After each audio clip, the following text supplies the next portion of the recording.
गुरुदेव। गुरुदेव, ये जैनियों के हिसाब से है। हमसे किसी ने पूछा तुम्हारे जैन मुनि वस्त्र क्यों नहीं पहनते हैं? जंगल में रहने और समाज में रहने के बीच जो समय में परिवर्तन आया है, तो क्या मुनियों को नहीं बदलना चाहिए? मार्गदर्शन दीजिए। बहुत अच्छा सवाल है, और ये सवाल तुम्हारा नहीं, बहुतों का, और इस सवाल का उत्तर हर जैनी के पास होना चाहिए। एक बार एक पत्रकार ने मुझसे पूछा कि महाराज आप कपड़े क्यों नहीं पहनते? मैंने उससे उलटकर पूछा आप कपड़े क्यों पहनते? थोड़ा शक पकाया। हमने आप कपड़े पहने, क्यों पहने? कुछ बोलते नहीं बना। बोले जब पैदा हुए थे तो पहने। बोले नहीं महाराज।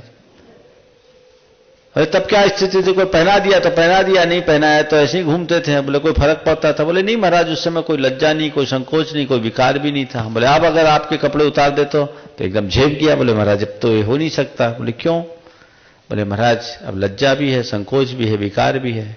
तो हमने कहा आपने शरीर पर जो कपड़ा पहना है अपने विकारों को छिपाने के लिए पहना है ना? बोले हाँ महाराज पहना है। हम बोले तुम्हारे अंदर विकार है, बहुत सारी चीजें छिपाने लायक है, इसलिए तुम्हें कपड़े की जरूरत है। हमारे अंदर कोई विकार नहीं, हमारे पास छुपाने का कुछ नहीं, इसलिए हमें कपड़ा पहनने की भी जरूरत नहीं। दिगंबर मुनि निर्विकार है, इसलिए उसे वस्त्र की कोई आवश्यकता नहीं। फिर मैंने उसे पलट करके कहा, किसने कहा कि हमने कपड़ा नहीं पहना? हम कपड़े पहने। किसने कहा कि हम कपड़ा नहीं पहने? हम कपड़ा पहने। आपको भ्रम है कि हम बिना कपड़ा के हैं। महाराज कुछ दिख तो नहीं रहा। बोले देखोगे तो दिखेगा, इन आंखों से नहीं दिखेगा, मेरे कपड़े अलग है। बोले क्या?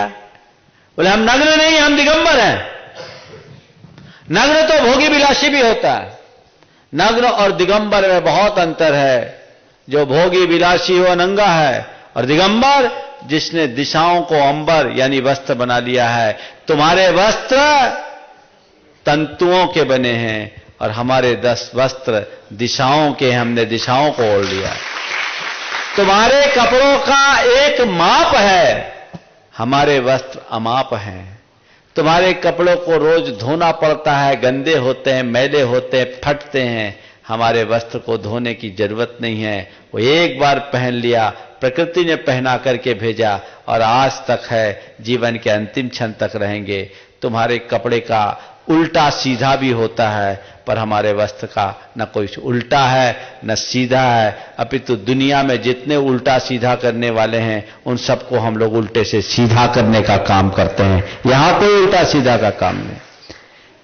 जहां तक सवाल है कि आज समाज में रहते हुए इस चर्या में बदलाव, ठीक है, साधु जब एकाकी विचरण करता था तो उसका कोई जनसंपर्क नहीं, जनापेक्षाएं नहीं, उस हिसाब से परिवर्तन आता है। लोग कहते हैं कि आज आप माइक्रोफोन का उपयोग करते हैं तो एक वस्त्र का भी प्रयोग कर ले।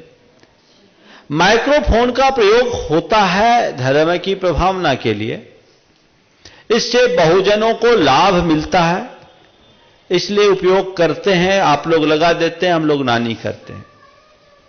पर ये देख करके हम वस्त्र नहीं स्वीकार कर सकते, क्योंकि वस्त्र का खंड लेना यानी 100 झमेला पालना। कहते हैं फास तनिक सी तन को साले, चाह लंगोटी की दुख वाले। वो आते ही पूरी गृहस्थी आएगी। आप कह सकते हो महाराज वो हम प्रोवाइड करेंगे, इसमें कोई झमेला आपके पास नहीं। तो मैं आपसे ये कहूंगा कि दिगंबरत्व हमारा वेश नहीं, हमारी साधना है।